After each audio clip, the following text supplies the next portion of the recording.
Thank you. Ms. Rosati's his family wants to be heard. Yes, Your Honor, Brandon's mom would like to be heard. Understood. She can come and just stand next to you.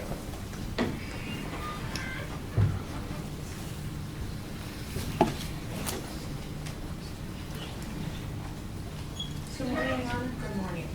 I'm going to have you state your first and last name for the record and then spell it.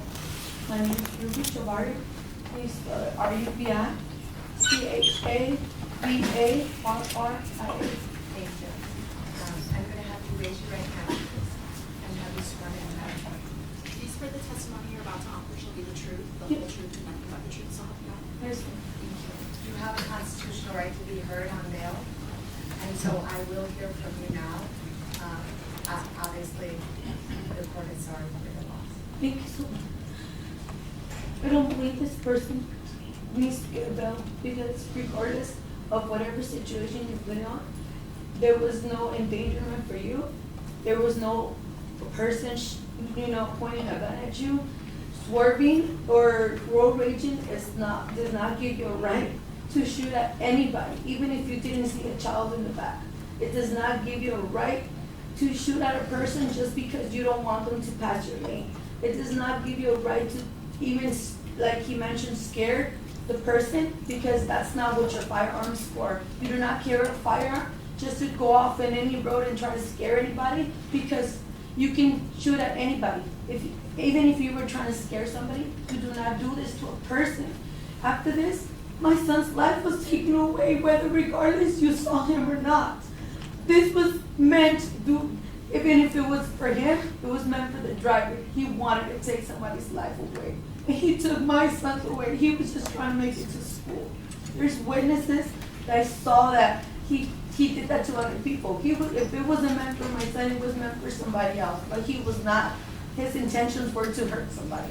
You do not carry a gun just to try to point at somebody and try to scare. That's not what our firearms are for. And that's not what you carry your firearm for. That you do not, if you let him out on bail, what makes you think that he's not going to feel, like you say, scared and try to do it again to somebody else?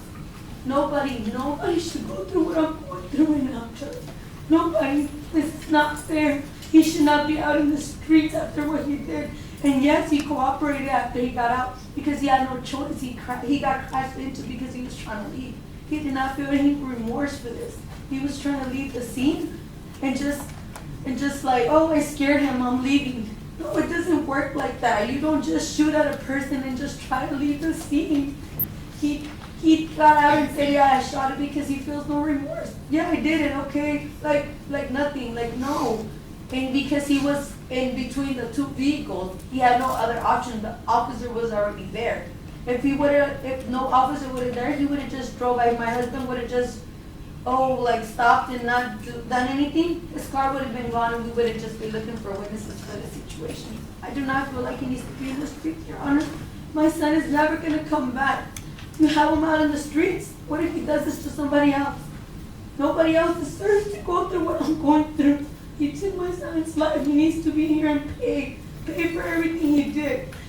He does not need to be out in the streets, Your Honor. I ask you for him to stay in no bail. No bail. He does not deserve it.